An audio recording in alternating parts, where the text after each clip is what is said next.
거룩하신 하나님, 저희들을 사랑하셔서 이 복되고 귀한 날 하나님의 사랑과 은혜로 부르시니 감사합니다. 주의 종들이 마음에 깃을 여밀고 중심을 내어드려 엎드리며 찬미하고자 하오니 이 모든 예배를 성부, 성자, 성령 하나님께서 받아주시옵소서. 예수님의 이름으로 기도하옵나이다. 아멘. 아멘.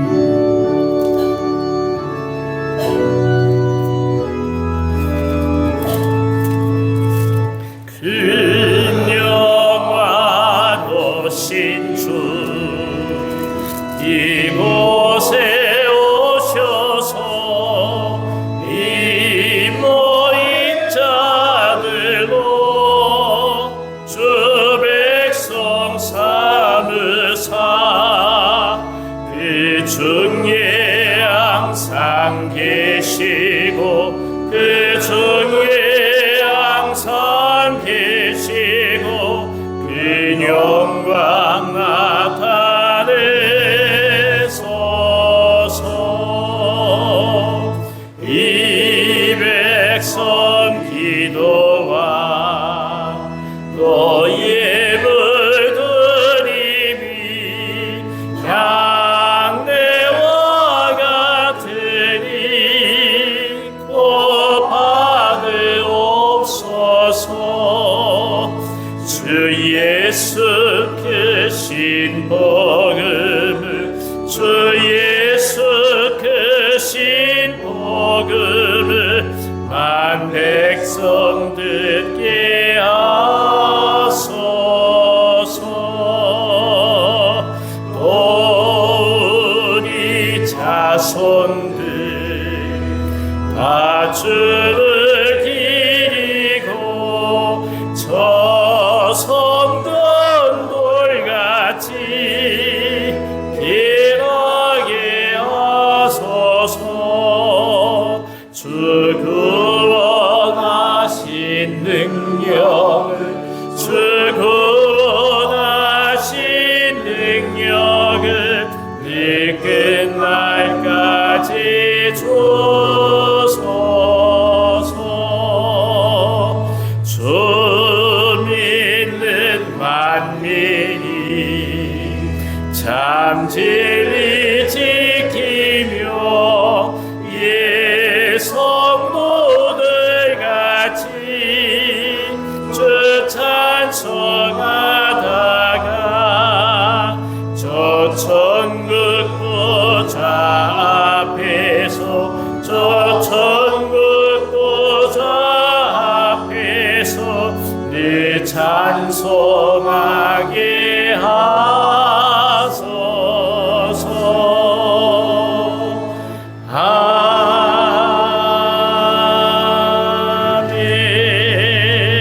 아멘.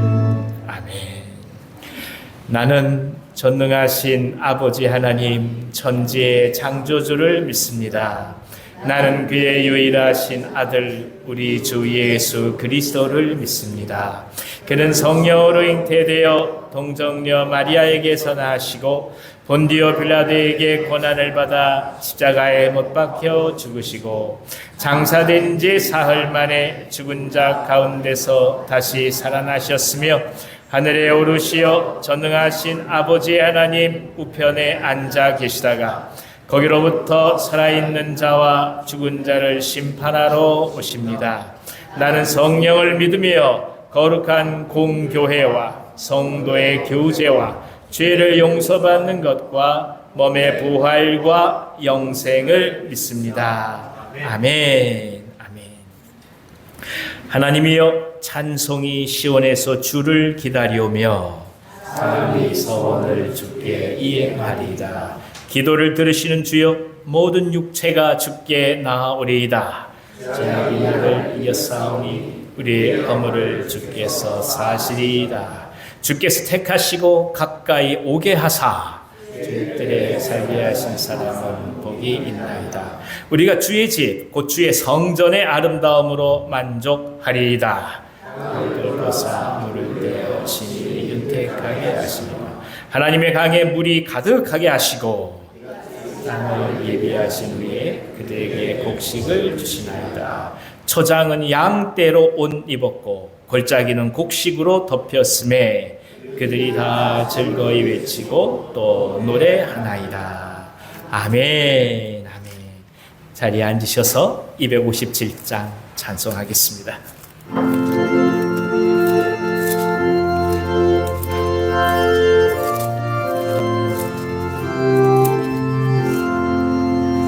마음에 가득한 의심을 깨치고 지극히 화평한 마음으로 찬송을 부르는 어린 양 예수의 그 피로 속죄함 얻었네. 속죄함 주 예수 내 죄를 속했네. 할렐루야 소리를 합하여 주께 찬송하세. 그 피로 속죄함 얻었네. 김이나 은같이 없어질 보배로 속죄함 받은 것 아니요. 거룩한 하나님 어린 양 예수의 그 피로 속죄함 얻었네. 속죄함 주 예수 내 죄를 속했네. 할렐루야 소리를 합하여 함께 찬송하세. 그 피로 속죄함 얻었네.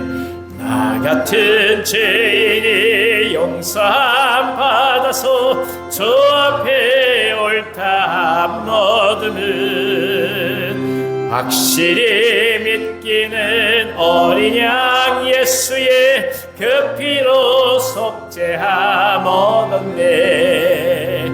속죄함 주 예수 내 죄를 속했네. 할렐루야 소리를 합하여 함께 찬송하세. 그 피로 속죄함 얻었네. 거룩한 천국에 올라간 후에도 넘치는 은혜의 찬송을 기쁘게 부르는 어린 양 예수의 그 피로 속죄함 얻었네. 속죄함 주 예수 내 죄를 속했네. 할렐루야 소리를 합하여 함께 찬송하세. 그 피로 속죄함 얻었네. 아멘.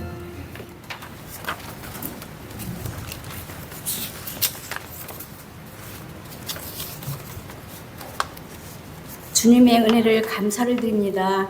7월의 마지막 주일 예배의 자리에 나오게 하심도 감사를 드립니다. 한 달을 주님의 은혜로 지내오면서 이 자리에 모인 성도들을 기쁘게 받아주시고 성령님의 인재로 이 시간 가득 채워주시옵소서. 한 주간 세상 가운데 알고 지은지 모르고 지은지가 있다면 이 시간 회개하오니 저희 죄를 용서하여 주시옵소서. 장마와 무더위 속에서도 건강을 지켜주신 주님 감사합니다. 때로는 힘들고 지쳐있을 때 주님의 따스한 손길로 만져주시고 위로해 주심도 감사를 드립니다. 7월 한 달 돌아보면 수련회를 통하여서 생명땅 어린이들부터 청년 요셉 시니어에 이르기까지 각자 매 순간 말씀으로 채우고 사랑의 교제도 할 수 있었음에 감사를 드립니다.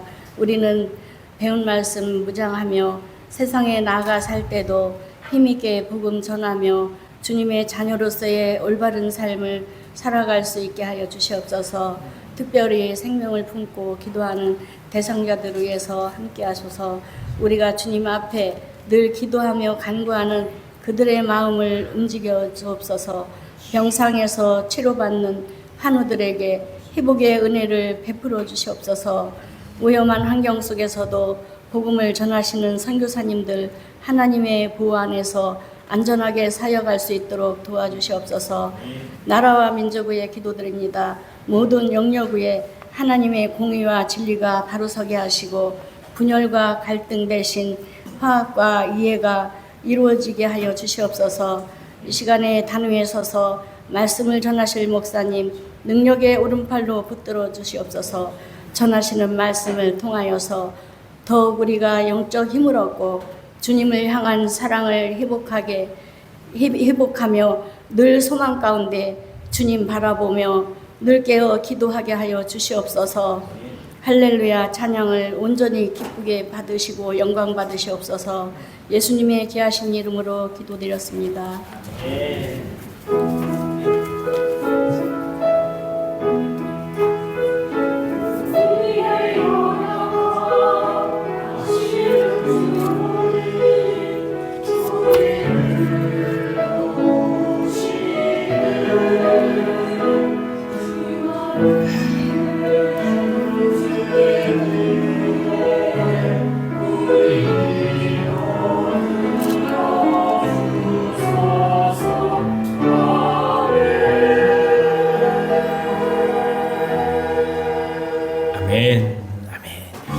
사랑하는 형제자매들 바라보면서 좌우를 보시면서 축복하겠습니다. 두 손을 펼쳐서 주님의 은혜를 나누고자 합니다. 당신은 하나님의 언약 안에 있는 축복의 통로, 당신을 통하여서 열방이 주께 돌아오게 되니. 앞뒤를 바라보시면서 축복하겠습니다. 당신은 하나님의 언약 안에 있는 축복의 통로, 당신을 통하여서 열방이 주께 예배하게 되니. 할렐루야. 하나님 앞에 감사의 박수를 드리겠습니다. 감사합니다. 고맙습니다. 더운 여름어때 잘 지내고 계십니까? 예, 반갑습니다. 이번 주 금요일에는 우리 갈릴리 선교에서 귀한 또 기도에 섬겨주십니다. 여러분 덥지만 우리가 함께 모여서 기도하는 시간을 계속 갖도록 하겠습니다. 오늘 박혜자 권사님께서 우리 교우들을 위해서 또 떡을 준비해 주셨습니다. 감사의 마음으로 또 함께 나누면서 박 권사님 또 격려해 주시고 위로해 주시기를 바랍니다. 오늘은 마지막 주간이라서 선교 주간으로 선교의 월요일로 모이도록 하겠습니다. 여러분들 함께 모이셔서 많이 이야기할 것이 있으시겠습니다만 특별히 선교사님들 선교지를 위해서 중보 기도해 주시기를 바랍니다. 특별히 계속해서 우리가 기도해 왔는데 오늘 말씀 들어보니까 정준섭 집사님이 1차 항암 치료를 마치시고 병원에 계시다고 합니다. 여러분 계속해서 위해서 기도해 주십시오. 또 환우들 여러분들이 계시는데 지속적으로 우리가 계속해서 기도해 가면서 하나님의 은혜를 또 구하고자 합니다. 감사드립니다. 자, 오늘 저에게 주시는 하나님 말씀은 신약성경 마가복음 11장 27절에서 33절까지 말씀입니다. 마가복음 11장 27절에서 33절까지 말씀, 제가 가지고 있는 성경으로는 신약성경 74면에 있습니다. 마가복음 11장 27절에서 33절 말씀을 봉독하겠습니다. 그들이 다시 예루살렘에 들어가니라. 예수께서 성전에서 거니실 때에 대제사장들과 서기관들과 장로들이 나와 이르되 무슨 권위로 이런 일을 하느냐? 누가 이런 일을 할 권위를 주었느냐? 예수께서 이르시되 나도 한 말을 너희에게 물으리니 대답하라. 그리하면 나도 무슨 권위로 이런 일을 하는지 이르리라. 요한의 세례가 하늘로부터냐 사람으로부터냐 내게 대답하라. 그들이 서로 의논하여 이르되 만일 하늘로부터라 하면 어떡하며 그를 믿지 아니하였느냐 할 것이니 그러면 사람으로부터라 할까 하였으나 모든 사람이 요한을 참 선지자로 여기므로 그들이 백성을 두려워하는지라. 예수께서 대답하여 이르시되 우리가 알지 못하노라 하니 예수께서 이르시되 나도 무슨 권위로 이런 일을 하는지 너희에게 이르지 아니하리라 하시니라. 아멘.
할렐루야 찬양께 참 고맙습니다. 이렇게 기쁘고 소망의 찬송을 해주셔서 얼마나 감사한지 모르겠습니다. 연습하느라 고생 많이 하셨어요. 굉장히 어려운 곡인데 너무 잘 해주셔서 참 감사합니다. 고맙습니다. 여러분 잘 지내셨습니까? 예, 자원을 보면서 다시 한번 인사 나눠볼까요? 주님의 이름으로 사랑합니다. 주님의 이름으로 축복합니다.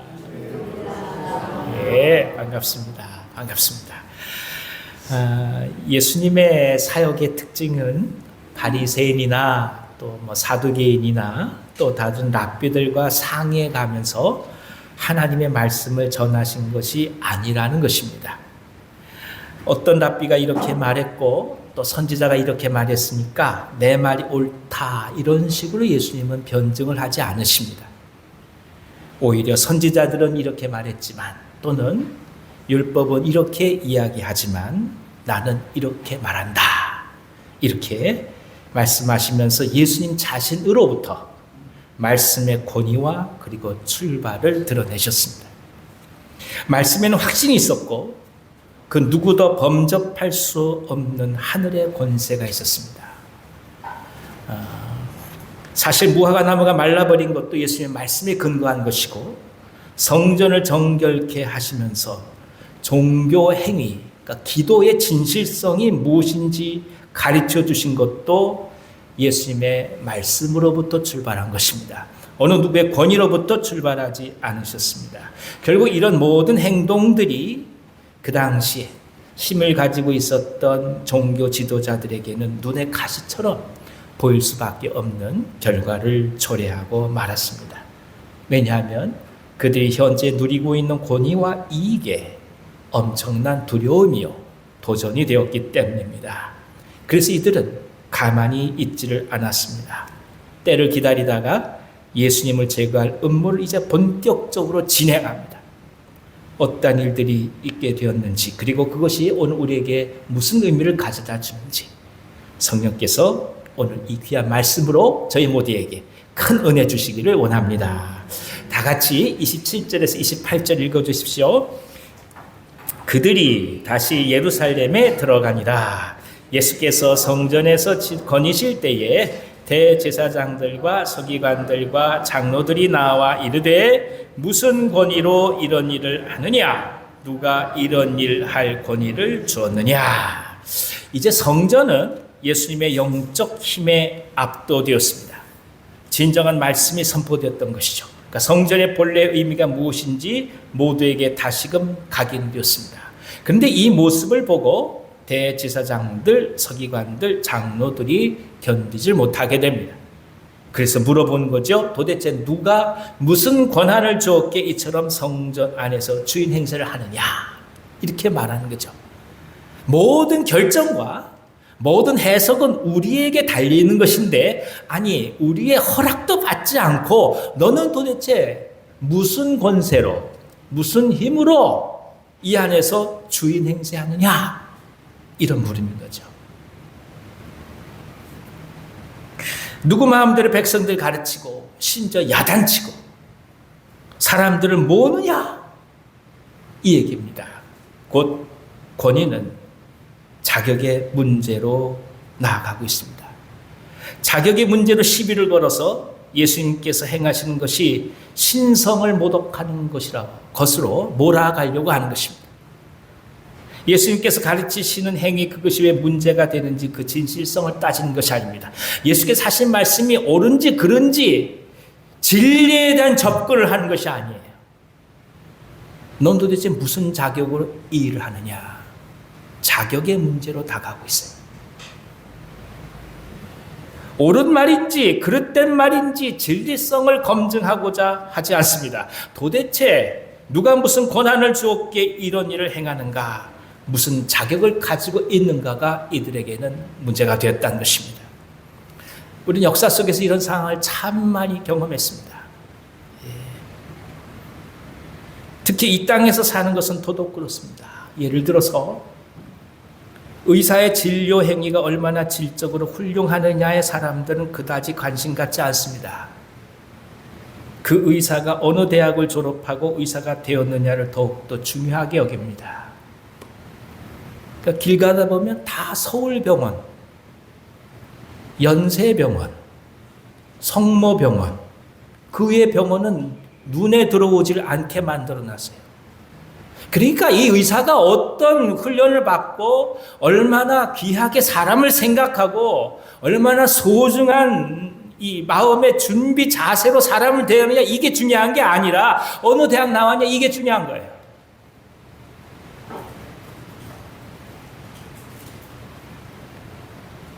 무슨 선거를 한다 하면 이 선거 대상자들이 어느 대학 나왔느냐 보고 다 찍는 거예요.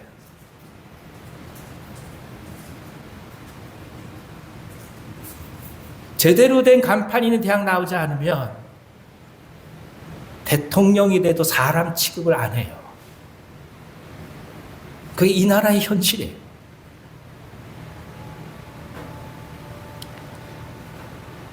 현재 어떻게 얼마나 일을 잘하고 있느냐, 어떤 사람이냐, 사람 되면 관심이 없어요.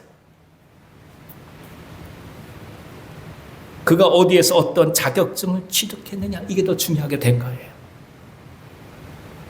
결국 실체적인 진실보다도 그것을 포장하고 있는 형식적 외형에 사람들은 더욱더 관심을 가집니다. 그것을 요즘 말로 무슨 스펙이라고 하는지 모르겠습니다만 이것이 과연 한 인간을 인간 그대로 바라보는 우리의 마음 자세일까 고민할 수밖에 없습니다. 사실 예수님이 성전을 정화했다고 하면 그 내용과 이유가 중요한 건 아니겠어요? 왜 그렇게 하셔야만 했는지, 백성들의 예배가 왜 하나님을 향한 진정한 예배로부터 많이 떠나갔는지를 깨닫는 것이 중요한 것이지, 예수님이 어느 신학교를 졸업하고 어느 랍비 문화에서 수련했느냐가 중요한 것은 아니지 않겠습니까? 때로 우리들도 어떠한 일을 하면서 공격을 받을 때 아마도 일의 질보다도 오히려 자격의 문제로 어려움을 겪을 때가 많았을 것입니다. 예전 섬기던 교회에서 근로자 문제로 고용노동부 직원들이 저를 찾아왔던 때를 기억합니다. 이분들이 저를 보고 한 첫 마디가 당신 목사 맞아요? 라고 물어보더라고요. 그 다음에 정식으로 안수를 받기는 했습니까? 이렇게 물어보는 거예요. 기가 차서 더 이상 말을 할 수가 없었습니다. 여러분, 우리 이러지 않나요? 여하튼 사내들인의 사람들은 예수님의 자격을 문제로 삼기 시작했습니다. 그 자격이 없음에도 이를 사칭하여 종교 지도자처럼 보이게 해서 신성모독을 했다는 죄목을 덮어 씌우려고 했던 것입니다. 이것이 종교자들이 행하는 일이니 가슴 아픈 현실입니다. 그럼 이런 상황 속에서 예수님 뭐라고 말씀하고 계실까요? 29절에서 30절 읽어주십시오. 예수께서 이르시되 나도 한 말을 너희에게 물으리니 대답하라. 그리하면 나도 무슨 권위로 이런 일을 하는지 이르리라. 요한의 세례가 하늘로부터냐 사람으로부터냐 내게 대답하라. 예수님은 지금 질문으로 대답하고 계십니다. 그리고 세례 요한에 관해 묻고 계세요. 세례 요한의 행위의 근거, 그의 권위는 그럼 도대체 어디서 출발하느냐? 이걸 물어보는 것이죠. 자, 31절 32절 읽어주세요. 그들이 서로 의논하여 이르되 만일 하늘로부터라 하면 어찌하여 그를 믿지 아니하였느냐 할 것이니 그러면 사람으로부터라 할까 하였으나 모든 사람이 요한을 참 선지자로 여김으로 그들이 백성을 두려워하는지라. 세례 요한은 백성들에게 칭송받던 선지자였습니다. 많은 사람들이 요한에게 나와서 세례를 받았고 그 요한의 제자들이 예수님의 제자들이 된 상황이었습니다. 적어도 그의 선지자됨에 대해 사람들은 의심을 하지 않았습니다. 행여 세례 요한을 선지자가 아니라고 하면 백성들에게 돌에 맞을 각오를 해야 하는 상황이었습니다. 그런데 그 요한이 예수님을 메시아라고 인정한 거 아니겠습니까? 오실 그분이 당신이십니까? 예수께 물었고 예수님의 대답을 들은 이후에 그는 흥하여야 하겠고 나는 쇠하여야 하리라. 보라, 세상 죄를 지고 가는 하나님의 어린 양이로다. 예수님의 메시아 되심을 선포한 것이 바로 세례 요한이었던 것입니다. 그러니까 세례 요한을 선지자로 인정한다고 한다면 너무나도 당연하게 예수님을 메시아로 인정할 수밖에 없습니다. 그러니 이 사람들이 지금 진퇴양난에 빠진 것입니다. 요한을 인정하고자 하면 예수님을 인정할 수밖에 없고 예수님을 인정하지 않으려고 하니 요한을 인정하지 않게 되는 결과가 다가오게 되고 그런 백성들의 강력한 저항에 부딪힐 수밖에 없는 상황에 봉착하고 만 것입니다. 심지어 요한을 헤롯이 죽인 것 아니겠습니까? 여기에 그 어떤 반대도 하지 못하고 산헤드린은 헤롯을 지켜보기만 했었습니다. 이쪽 저쪽 선택을 할 수 없는 그런 상황이 된 거죠. 우린 여기서 사람이 일을 선택하고 결정하는 근거가 일반적으로 주장하는 것과 상당히 차이가 난다는 것을 깨닫게 됩니다. 말은 하나님에게서 온 권세냐 사람에게서 온 권세냐를 기준으로 제시하고 있지만 실제로는 이 문제가 내게 이익이 될 것이냐 아니면 손해가 될 것이냐가 종교 지도자들의 판단 기준이었던 것입니다. 예수님이 살아있어서 산헤드린의 이익이 될 것인지 아니면 손해가 될 것인지가 더욱더 중요한 기준이었던 것입니다. 이것이 인간이 가지고 있는 모순성이요 연약함입니다. 사실 우린 예외 없이 언제나 진리 그 자체가 모든 것의 기준입니다. 단지 그것을 더 합리화하기 위해서 명분이라는 그럴듯한 외적 조건을 제시할 때가 많습니다. 입술로 정의를 말할 때도 있고 진리를 말하기도 하지만 결국 이해관계에 따라 모든 것을 선택하고 정의라는 담론 뒤로 숨어버릴 때가 얼마나 많은지 모릅니다. 그래서 신앙의 힘이라고 하는 것은 자신의 이익을 뛰어넘는 선택을 연습해가는 여정이라고 말할 수 있는 것입니다. 그러니까 정의를 주장하는 게 신앙이 아니라 내 이익을 뛰어넘는 연습을 하는 것이 신앙인 거예요. 정의를 말하는 사람은 세상에 널려 있어요. 오늘 우리가 행하는 건 그 일 행하는 거 아니에요. 우리 아니더라도 할 사람 많이 있어요. 우리는 어떻게 우리의 이익을 넘어서 세상을 향해 갈 수 있는 것을 연습하는 것이고 그 모습을 통해서 정의라는 담론과 개념이 아니라 삶을 증거해 갈 뿐인 거예요.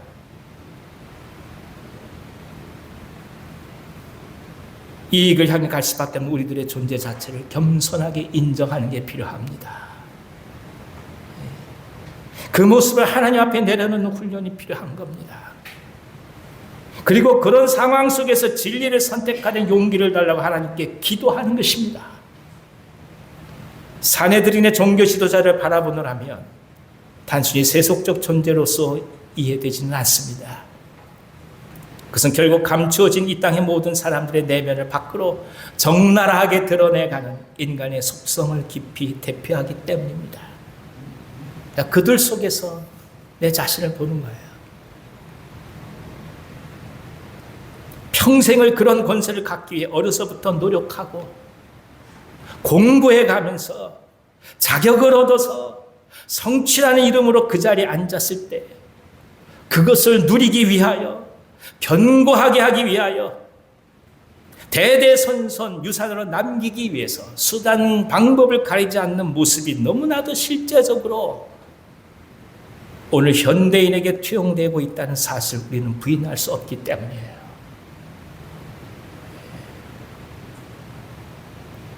너희들 놀았잖아. 너희들 놀 때 난 잠 안 자고 일하고 공부해서 이 자리를 얻은 거야. 그러니 앞으로 이 자리 어린 반푸도 없어.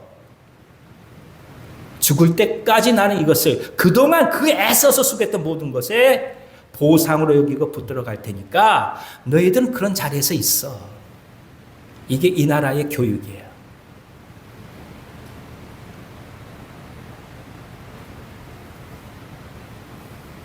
소위 인류병에 걸려서 함께 살아가는 것에 대해서는 관심이 없고 내 새끼 잘 돼서 손에 좀 물 좀 묻히지 않고 험한 일 하지 말고 그래서 펜대에 불리면서 남에서 이래라 저래라 얘기할 수는 그거 기대하면서 철야기도 금식기도 하는 게 무슨 의미겠어요?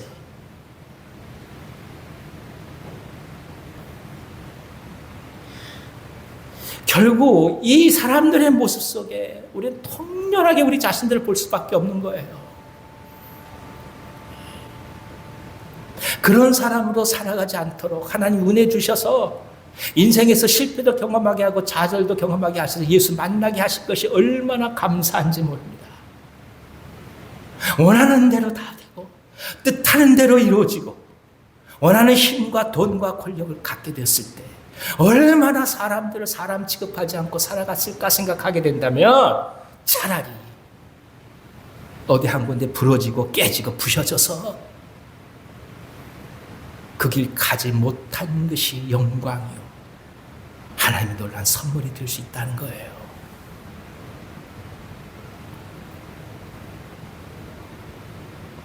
산헤드린과 예수님의 대립은 오늘 우리 내면에서 끊임없이 요구하는 삶과 신앙의 갈등이라고 밖에 볼 수 없는 것입니다. 사도 바울은 누구보다도 자격에 열중할 수 있는 사람이었어요. 유대인 중에 유대인이요, 바리새인 중에 바리새인이요, 당대 최고의 학자인 가말리엘의 제자로 율법을 목숨같이 여겼던 사람입니다. 하지만 그가 예수님 만나간 고백이 무엇입니까? 빌립보서 3장 8절에서 이렇게 말씀합니다. 또한 모든 것을 해로 여기면 내 주 그리스도 예수를 아는 지식이 가장 고상하기 때문이라. 내가 그를 위하여 모든 것을 잃어버리고 배설물로 여김은 그리스도를 얻고 그 안에서 발견되려 함이니 내가 가진 의는 율법에서 난 것이 아니요 오직 그리스도를 믿음으로 말미암은 것이니 곧 믿음으로 하나님께로부터 난 의라. 자격으로 여겼던 것들, 자랑할 만한 모든 것들 그 배설물로 여겼습니다. 그에게 있어서 진정한 자격은 오직 예수 그리스도로부터 비롯된 구원, 그리고 그리스도를 믿는 믿음으로 말미암는 의가 전부였던 것입니다. 우리는 여전히 이 땅을 살아가며 신앙으로 삶을 영위합니다. 누군가는 끊임없이 자격의 문제로 우리에게 시비를 걸어올 거예요. 어느 경우는 우리 또한 무의식적으로 자격의 문제로 우리가 그렇게 고통받으면서도 불구하고 무의식적으로 누군가를 향하여 자격으로 다가가며 평가하는 죄를 범하고 있을지도 모릅니다. 세상에서 그리스도인으로서 갖는 권위는 오직 하나님 말씀밖에 없습니다. 우리 자신의 이야기를 하는 것도 하나님께서 베푸신 은혜를 간증하기 위함이지 우리가 무용담을 말하는 것이 아니라는 것을 우리 다 아는 거 아니겠습니까? 시간이 지나가면서 믿음의 연륜 속에 우리들만이 간직하게 된 지혜가 있을 수밖에 없죠. 당연하지요. 그러나 그 지혜가 권위를 갖지 못합니다. 권위는 오직 하나님 말씀에 있는 것이요, 신구약 성경을 통해 주신 특별한 계시로서 예수 그리스도로 증거된 하나님의 성육신에 있는 것입니다. 그래서 하나님 말씀으로 비롯되는 삶의 진실성과 사람을 살리고자 하는 생명을 향한 사랑을 우리는 견고히 붙들고 나아가고자 합니다. 우리 자신을 생각하면 수많은 일들 속에서 실망하고 낙심하고 좌절하고 도망가고 싶을 때가 한두 번이 아닙니다. 하지만 진실을 향해 가야 하기 때문에 맞서기 싫은 삶을 맞서게 되고 보기 싫은 현실을 실존적 현실로 끌어안고 피했으면 좋겠다고 생각하는 삶의 선택들을 흔들리지 않고 결단해 나아가는 것입니다. 그것이 은혜인 것이고 우리에게 주어진 삶을 살아가는 것입니다. 사실 오늘 우리에게 가장 크게 다가온 영적 자격의 도전은 무엇보다도 사단의 참사라고 할 것입니다. 사단은 끊임없이 우리에게 자격 요건을 물고 늘어집니다. 하지만 요한일서 1장 9절은 이렇게 말씀해요. 만일 우리가 우리 죄를 자백하면 그는 미쁘시고 의로우사 우리 죄를 사하시며 우리를 모든 불의에서 깨끗하게 하실 것이요. 죄를 자백하고 주 앞에 나아갔다면 하나님께서 우리를 모든 불의에서 깨끗하게 하실 것을 믿고 나아가야 합니다. 하지만 사단은 여전히 과연 하나님의 자녀로서 자격이 있는가를 물어올 것입니다. 심지어 예수님께는 절벽에서 뛰어내려 하나님의 아들됨을 증명하라고 할 정도였으니 오죽하겠습니까? 믿음의 여정은 쓰러질 때도 넘어질 때도 있습니다. 하지만 쓰러지고 넘어진다 해서 목표를 향해 나아가야 할 자격이 상실되는 것은 절대 아닙니다. 이것이 중요해요. 넘어진다고 해서 가야 될 목표를 붙들지 못하는 게 아니에요. 쓰러진다고 해서 가야 될 길을 걸어갈 자격이 상실되는 게 아니에요. 죄질 때도 있는 거예요. 우리도 모르게 남 마음에 대못 박을 때도 있는 거예요. 그렇다고 해서 당신이 하나님의 백성으로 가야 될 길을 포기해야 된다? 말도 안 되는 얘기입니다.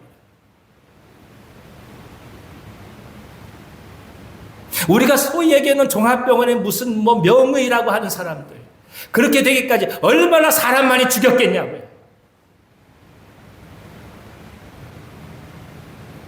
우리가 존경하는 목사님들 얼마나 사람들 마음에 대못을 박았겠냐고요. 그 사단의 참소 속에서 너 그러고도 목사할 수 있어? 너 그러고도 의사할 수 있어? 너 그러고도 법관할 수 있어? 너 그러고도 가장할 수 있어? 너 그러고도 남편이야? 너 그러고도 아내야? 너 그리고 엄마야? 아빠야?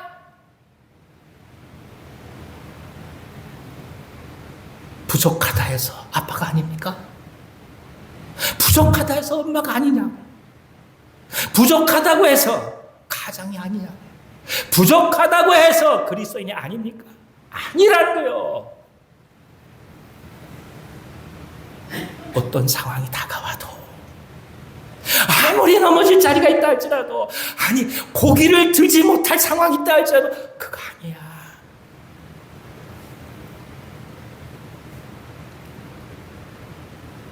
죄를 자백했으니 하나님 믿으셔서 우리를 받으시고 하나님의 자녀가 되게 하셔. 이것이 사도 요한의 말씀 아니겠어요? 누가 자격을 논하는가요? 누가? 우리는 은혜로 살아가지 자격으로 살아가는 거 아니에요.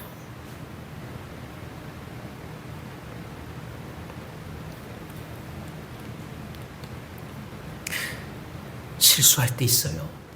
어느 때에는 한눈 팔 때도 있어요. 하지만 그것이 우리가 그 길을 계속해서 걸을 수 없다는 뜻을 말하는 것이 아닙니다. 우린 우리의 죄를 용서하신 예수님 바라보면서 믿음으로 다시금 그 길을 걸어가는 것입니다. 넘어지지 않을 정도로 완벽해서 그리스도인이 아니라 넘어질 수밖에 없지만 그것 때문에 속도를 늦추거나 포기하지 않아서 그리스도인인 것입니다. 한번 따라서 해주시겠습니까? 죄송합니다. 넘어지지 않아서 그리스도인이 아니다. 시작. 넘어지지 않아서 그리스도인이 아니다. 포기하지 않고 계속 걸어가서 그리스도인이다. 시작. 포기하지 않고 계속 걸어가서 그리스도인이다. 왜일까요? 그리스도의 은혜 안에서 하나님의 사랑 때문에 가는 거 아니겠습니까?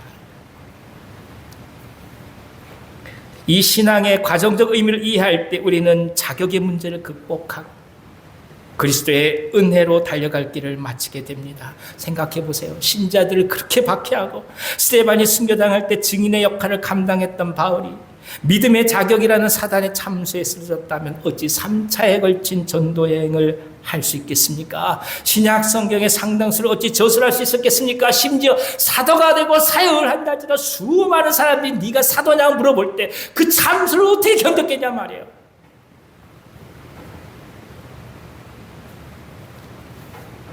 하나님의 은혜에 의지하는 것이지 우리의 자격에 의지하는 것이 아닙니다. 하나님의 은혜에 의지하는 것이지 우리의 인격에 의지하는 것도 아니에요. 하나님 자격에 의지하는 것이지 우리가 만들어 놓은 성취, 결과에 의지하는 것도 아니에요. 그래서 더더욱 우리는 이 문제를 바라보면서 하나님의 은혜와 말씀의 진리가 무엇인지를 더욱더 깊게 붙잡을 수밖에 없습니다. 우리가 전하는 것은 하나님 말씀이요 예수 그리스도의 복음입니다. 삶의 처세술이 아니에요. 단지 살아갈 때 도움을 줄 수 있는 격려의 이야기도 아닙니다. 예전에 성평교회에서 우리 한 집사님이 그렇게 말씀하시더라고요. 아유, 교회 나오는 게 다른 게 아니죠. 행복하기 위해서 나오는 거 아닙니까? 틀린 말은 아니에요. 근데 여러분 기억하세요. 행복이 예수는 아니에요. 당신 행복하기 위해서 예배당 나왔다면 신앙의 갈등이 들고 결단하게 될 때 당신 도망가야 돼요. 오해하지 마세요. 주님을 향해 나아가고 헌신하고 죄 용서의 기쁨과 하나님 나와 동행하신다는 삶의 진정한 의미를 깨닫게 될 때 부수적으로 따라오는 것이 행복과 기쁨과 소망인 것이지 그것 자체가 예수를 대신할 수 있는 게 아니라는 거예요. 그것이 예수의 말씀은 아닌 거예요. 우리가 붙들고 가는 근거, 권위의 근거는 오직 예수의 말씀인 거예요.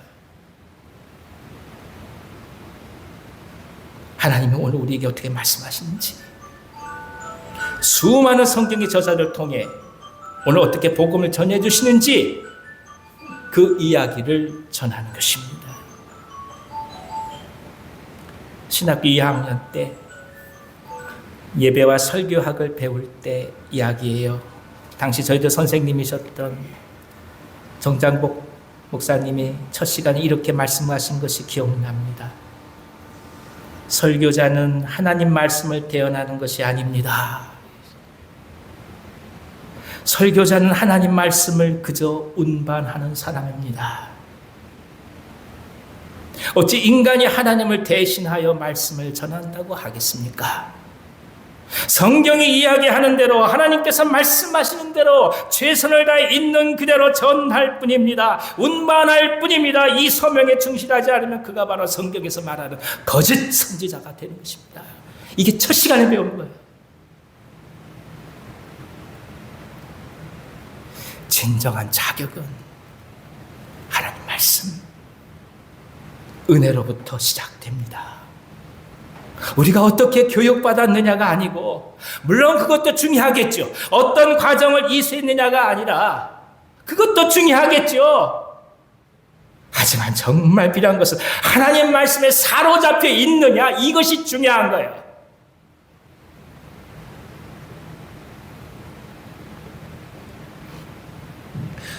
제가 요즘 회개하는 것 중에 하나가, 저희 집 큰아이가 주 앞에 헌신하겠다고 해서 성경을 공부하는데 제가 보니까 하나도 모르겠는 거예요.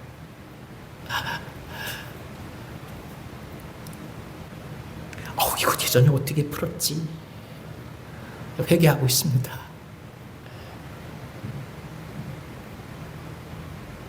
신학교 입학하기 전에 오히려 목사인 거예요.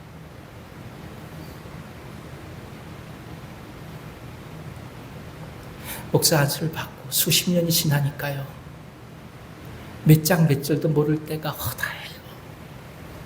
도대체 지금까지 무엇으로 말씀을 전했는지 계속 찔리는 거예요, 양심에. 뭐가 권일까요? 뭐가? 신학교 나온 거? 학위 받은 거? 당신 얼마나 공부했냐 중요한 거 아니에요. 어디 가서 뭘 어떻게 배웠다? 그거 중요한 거 아니야. 지금 하나님 말씀에 사로잡혀 있느냐. 하나님이 원하시는 건 지금 당신이 하나님 앞에 어떤 사람으로 서 있느냐. 그분의 면전 앞에서. 이게 중요한 거예요.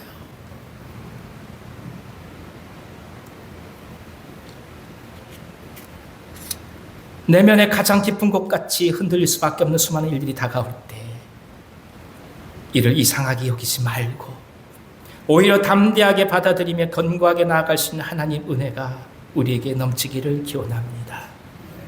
사단은 끊임없이 우리들이 행하는 일에 우리 자신들의 내면에 과연 자격이 되는가를 물어오게 될 거예요.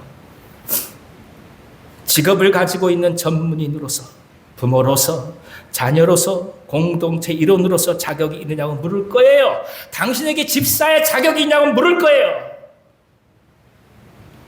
당신에게 장로의 자격이 있냐고 물을 거예요. 당신에게 권사로서 자격이 있냐고 물어올 거예요. 언제부터 우리가 자격으로 이랬습니까? 아니에요. 하나님 은혜로 가는 거예요.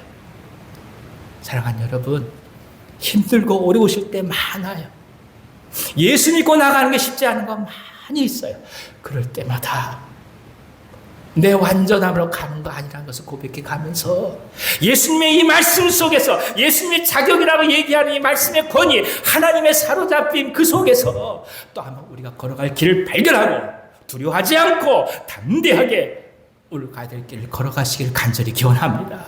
아플 때 있어요. 너 예수 믿고도 아프냐? 너 예수 믿고도 가난하냐? 너 예수 믿고도 자식들이 그 모양이냐? 그 모든 자격 앞에서 아니야. 예수님의 말씀, 나를 구원하신 하나님의 은혜, 지금도 나를 사용하자 하시는 하나님의 구원의 계획, 난 그 하나님의 의를 신뢰해. 이 믿음으로 주님 부르신 그날까지 흔들지 말고 담대하게 오늘 주어진 소명을 굳건히 붙들고 가시는 우리 모두 되기를 간절히 기원합니다. 기도하겠습니다. 하나님 아버지, 끊임없이 자격을 가지고 괴롭히는 사단의 잠수 앞에서 주여 진정 하나님의 은혜와 하나님의 말씀과 하나님의 사랑 속에 진정한 자격을 답할 수 있도록 역사해 주옵소서. 아파하는 분들 많이 계십니다. 몸과 마음으로 고통을 받아서 그것 때문에 힘들어하며 심지어 믿음에 대한 흔들림까지 있는 분들도 많이 계십니다. 주여 어루만져 주시고 붙들어 주시옵시고 내 잘못이 아니다 말씀하여 주시고 하나님께서 지켜주시고 인도해 주시옵소서. 예수님의 이름으로 감사하며 기도하옵나이다. 아멘. 아멘. 다 같이 찬송가 620장 찬송하겠습니다.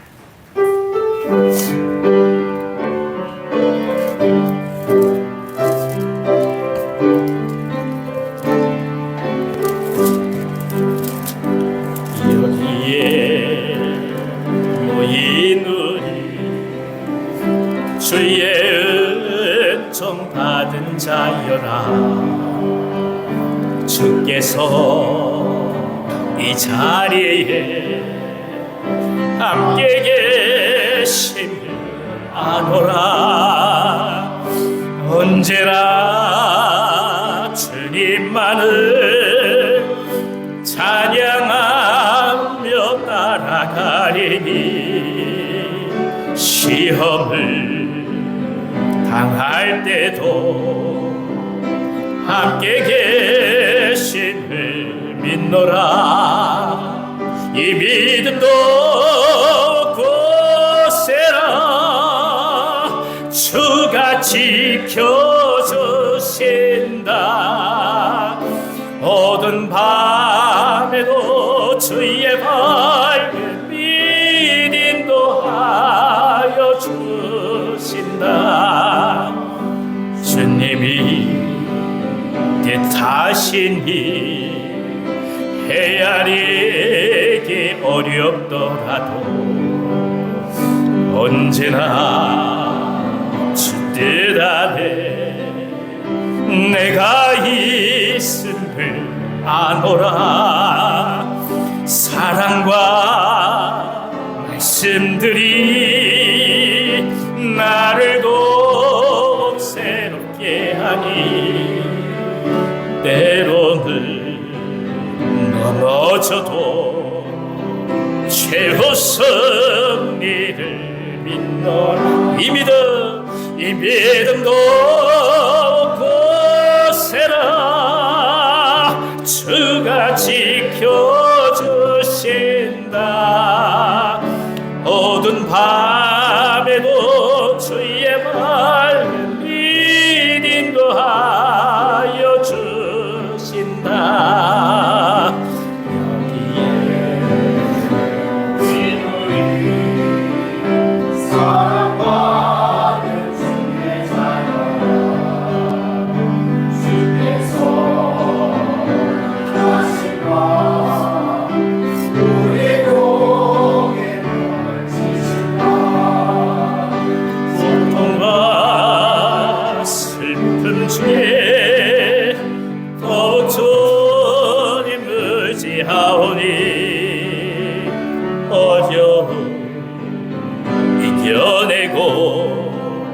주님 더욱 찬양. 이 믿음 더욱 크세라. 이 믿음 더욱 고세라.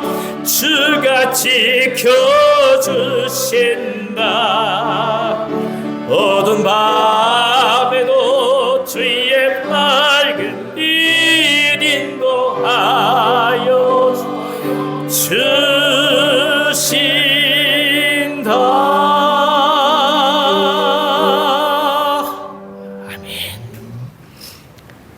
거룩하신 하나님, 무더운 여름의 한가운데서 생명을 자라게 하시고 가을의 추수를 향해 변함없이 시간을 움직여 가시는 당신의 섭리를 찬양합니다. 지쳐 쓰러질 수밖에 없는 저희들을 사랑하셔서 독생자 예수님을 보내주시고 그 귀한 보혈의 피로써 구속의 은혜를 허락하신 것 다시금 감사드립니다. 한 주간의 삶 속에서 당신은 저희들을 지켜주셨고 인도하셨으며 가장 귀한 것으로 채워주셨습니다. 이에 감사하여 예물을 드립니다. 11조로 감사 헌금으로, 성경 헌금으로, 구제 헌금으로, 생명의 빵 헌금으로, 헌당 헌금, 각종 헌금으로 주 앞에 나아갑니다. 당신의 계획과 당신의 나라 그리고 복음의 일꾼들을 위하여 사용하여 주시옵소서. 무더운 날 땀 흘리며 수고한 가장들 지켜주시고 저들의 건강과 하나님을 향한 그 믿음을 축복하여 주시옵소서. 노동의 현장 속에서 하나님의 창조의 손길을 경험하게 하시고 삶의 현실 속에서 그리스도께서 투쟁하셨던 복음의 현실을 체험하도록 주여 인도하여 주시옵소서. 무엇보다 건강을 지켜주시며 깊이 기도하며 나아갈 수 있도록 저들의 몸과 마음을 축복하여 주시옵소서. 자연재해, 전쟁과 인재 속에서 고통당한 이 시대의 민초들을 불쌍히 여겨주시고 진정 평화와 회복과 재건의 은총을 허락해 주옵소서. 이 민족의 앞날을 축복해 주시사 진정 영적 제사장의 나라로서 귀한 사명 깊이 감당하게 하여 주옵소서. 교회를 축복하시며 복음의 일꾼들이 끊임없이 일어나게 하여 주시고 선교제들과 선교사님들의 성령의 기름 부음을 허락해 주시옵소서. 우리 교회의 은혜를 다하여 주시사 믿는 자들이 계속 들어가게 하여 주시고 삶을 헌신하는 종들이 계속 넘쳐나게 하옵소서. 암수술과 항암치료와 간암과 신장염과 탈장과 뇌경색과 뇌졸중과 치통과 어깨연골수술과 척추협착증과 무릎연골수술, 심장수술, 공황장애, 파킨슨병, 고관절의 염증, 각막 이상 증세 등 각종 질환을 아파하는 종들에게 주여 회복의 은총을 허락해 주옵소서. 마음의 병을 앓고 있는 모든 자들에게도 주여 크신 은혜를 베풀어 주옵소서. 영아에서부터 시녀에 이르기까지 모든 세대에 함께하여 주옵소서. 특별히 목자님들 축복하여 주시고 목장들과 선교회를 축복하여 주시옵소서. 영상으로 예배하는 분들 하나님께 예물을 드릴 수 없는 상황에서 안타까워하며 주 앞에 나갈 수밖에 없는 분들 주님 긍휼히 여겨 주셔서 저희 모두와 동일한 은혜로 채워 주시옵소서. 예수님의 이름으로 축복하고 기도하옵나이다. 아멘.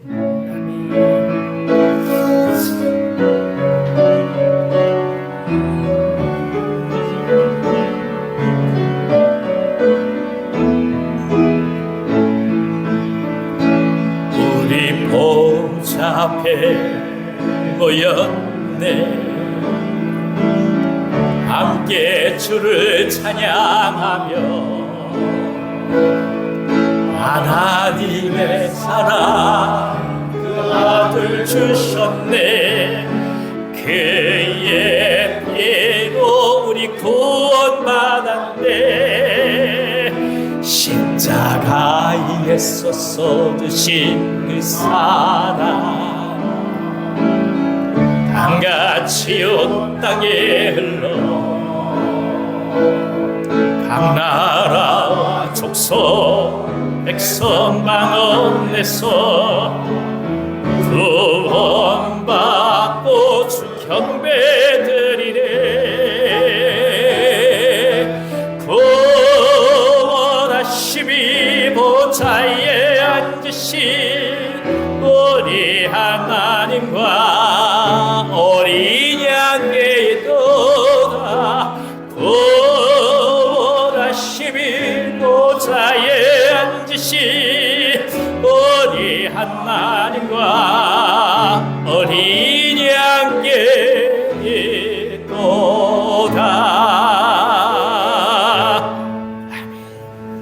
이제는 우리 구주 예수 그리스도의 은혜와 하나님 아버지의 그 크신 사랑하심과 보혜사 성령님의 감동하시고 교통하심, 삶의 자격과 아픔과 눈물과 고통 속에서 그저 부족함으로 몸서리치면서 스스로를 아파한다 할지라도 오직 하나님의 은혜와 하나님의 사랑과 하나님의 말씀으로부터 진정한 권위를 찾아 각자의 모든 삶의 자리에서 오롯이 주님만을 향해 나아가기를 원하신 이 자리에 모시게 사랑하는 모든 주의 종들 위에와 저들의 삶과 가정과 생업 위에 이 민족, 이 나라, 북녘 땅 선교 사람들의 사역 위에 우리가 사랑하는 온유한 교회 위에와 사랑하는 모든 환우들과 그 가족들 위에 이제부터 영원토록 함께 하시길 간절히 축원하옵나이다.